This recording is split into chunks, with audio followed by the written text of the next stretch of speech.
নমস্কার, আমি মিলি সরকার Bengali urban kitchen থেকে বলছি। আমার ইউটিউব ফ্যামিলির সকল দর্শক বন্ধুরা কাছে দূরে যেখানে যে আছেন সবাইকে অনেক অনেক প্রীতি ও শুভেচ্ছা জানিয়ে শুরু করছি আজকে আমার রেসিপি।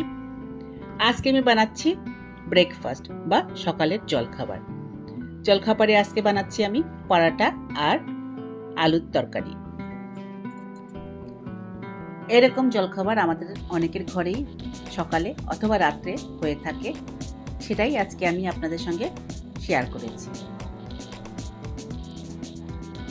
পরোটা তৈরি করব, তার জন্য একটা বাটি নিয়ে নিয়েছি। তার মধ্যে দিয়ে দিচ্ছি 2 কাপ মতো আটা।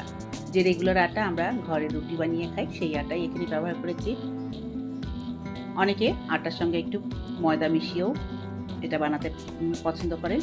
আপনার যদি সেটা ইচ্ছা হয় সেটাও করতে পারেন, কিন্তু আমি এখানে আজকে আটাই ব্যবহার করেছি। 2 কাপ আটা নিয়ে নিলাম। এরপর দিয়ে দেব আটার মধ্যে সামান্য একটু নুন আর একটু তেল। 2 চামচ মতো তেল দেব। তেল দিয়ে এটাকে একটুখানি মেখে নেব।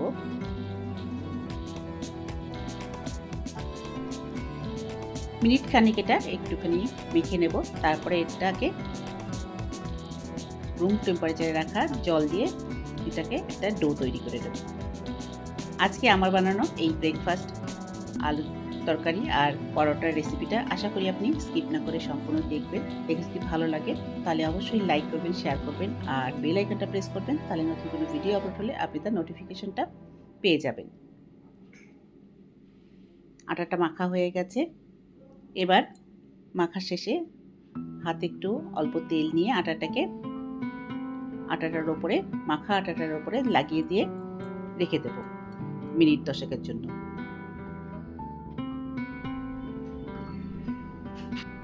এবার আলুর তরকারি বানাবো, তার জন্য 3টে আলু নিয়ে নিয়েছি।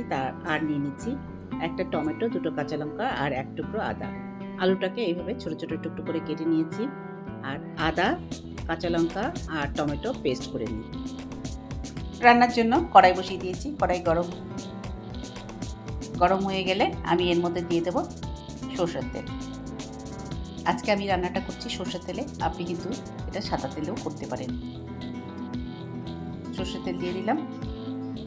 তেল গরম হয়ে গেলে আমি এর মধ্যে দিয়ে দেবো আগে থেকে যে আলুগুলো কেটে ধুয়ে জল ঝরিয়ে রেখেছি সেই আলুর টুকরো সবটাই আমি এই কড়াইতে দিয়ে দেবো। সবগুলো আলু দিয়ে দিচ্ছি।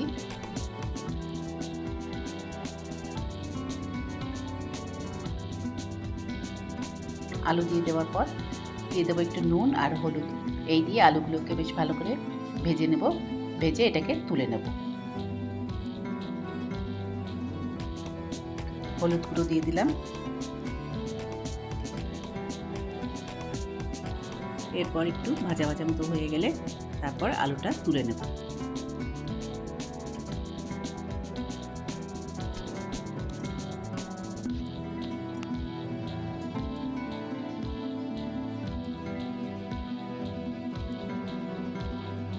আলু এবার তুলে নেব।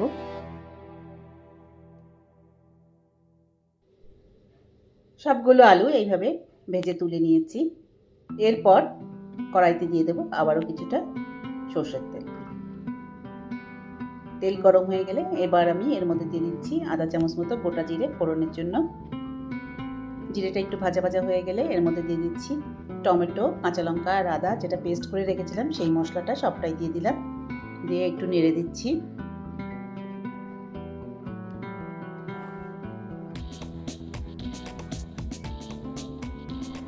মশলাগুলো একটু কষিয়ে নেবার পর এবার আমি এর মধ্যে দিয়ে দেবো গুঁড়ো মশলা। গুঁড়ো মশলার মধ্যে দেব হলুদ গুঁড়ো, ধনে, জিরে আর নুন। এখানে লঙ্কা, জিরে আর নুনের ভিডিওটা আমি স্কিপ করে গেছি, প্লিজ কিছু মনে করবেন না। এরপর আমি এর মধ্যে দিয়ে দিলাম আলু যেটা ভেজে তুলে রেখেছিলাম সেই আলু সবটাই দিয়ে দিলাম। এখানে লঙ্কা কিন্তু খুব অল্প পরিমাণে দিয়েছি, যেহেতু এখানে কাঁচা লঙ্কাও ব্যবহার করেছি। আলুগুলো দেওয়ার পর একটুখানি নেড়ে দেব। তারপর এর মধ্যে দিয়ে দেবো জল। এখানে আমি আধা বাটি জল ব্যবহার করেছি, সেটা এবার এর মধ্যে দিয়ে দেবো আলুগুলো সেদ্ধ হওয়ার জন্য। তারপর ঢাকা দিয়ে দেব।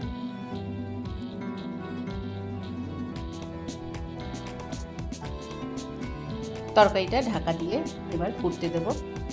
এদিকে আমি যে পরোটাটা তৈরি করা সেটা পরোটাটা এবার বেলে নেব।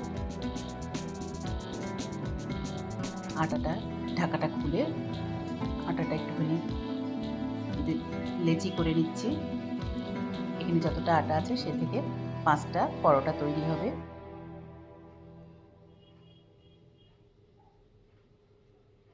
প্রথমে লেচি কেটে নিয়ে তারপরে এটাকে একটুখানি তেল দিয়ে এটাকে পরোটার আকারে বেলে নেব।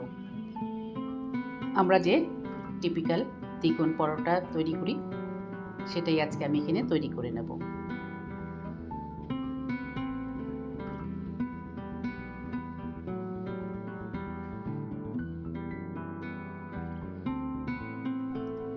এইভাবে করে পরোটাগুলোকে বেলে নিচ্ছি। একটা পরোটা এইভাবে বেলে নিলাম,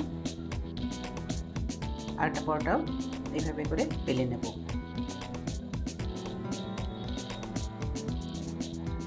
প্রথমে এইভাবে করে বেলে নিয়ে তারপরে ত্রিকোণ পরোটা তৈরি করে নেব। এরপর পরোটাগুলোকে ভেজে নেব।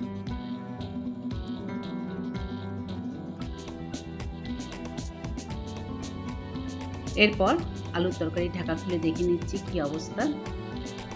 আলুর তরকারি প্রায় হয়ে এসছে, এখনও আরেকটুখানি সেদ্ধ হলে ভালো হয়।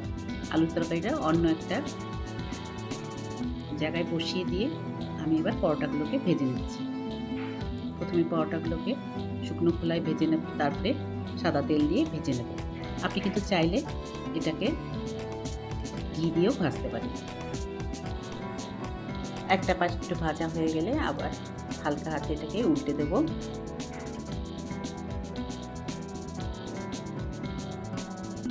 তারপর দিয়ে দেবো এর উপর সামান্য একটু সাদা তেল।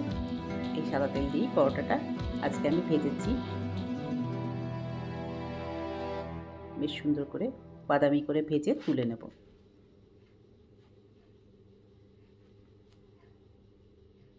একটু চেপে চেপে ভাজবো।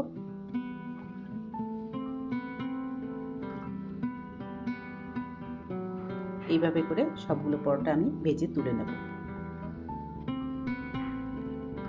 সবগুলো পরোটা এইভাবে করে ভেজে তুলে নেব। এবার এদিকে দেখে নিচ্ছি আলুর তরকারির কি অবস্থা। ঢাকাটা খুলে দেখে নেব। মশলা তো আগে দেওয়াই ছিল সব রকম, সুতরাং আলাদা করে মশলা দেওয়ার নেই। শুধু একটুখানি গরম মশলা উপর থেকে দিয়ে দিলাম। এবার একটু নেড়ে দিচ্ছি। এটা একটু ঝোল ঝোল মতোই হবে। এই ঝোল আলা আলুর তরকারি দিয়ে কিন্তু লুচি পরোটা খেতে খুবই ভালো লাগে। কিছুটা আলু আমি এইভাবে ম্যাশ করে দিলাম। তারপরে আবার একটু ঢাকা দিয়ে দিলাম। মিনিট 2-3 একটু ঢাকা দিয়ে রাখার পর এবার ঢাকাটা সরিয়ে দিচ্ছি। এবার উপর থেকে ছড়িয়ে দিচ্ছি একটু ধনেপাতা কুচি। আর এইভাবে তৈরি হয়ে গেল পরোটা আর আলুর তরকারি। এইরকম সম্পূর্ণ নিরামিষ পরোটা আলুর তরকারি এমনি সকালবেলা তো খাওয়া যেতেই পারে, রাতের ডিনারেও কিন্তু এটা ভালো লাগে খেতে। এমনি দিনে বানানো যায় অথবা নিরামিষ দিনে এইভাবে বানিয়ে খাওয়া যেতে পারে। আজকে আমার বানানো এই পরোটা আলুর তরকারি রেসিপিটা আশা করি আপনাদের পছন্দ হয়েছে। যদি পছন্দ হয়ে থাকে তাহলে অবশ্যই লাইক করবেন, শেয়ার করবেন আর সাবস্ক্রাইব করে আমার পাশে থাকবেন। আবার দেখা হবে নেক্সট ভিডিওতে অন্য কোনো রেসিপি নিয়ে। ভালো থাকবেন। Thank you.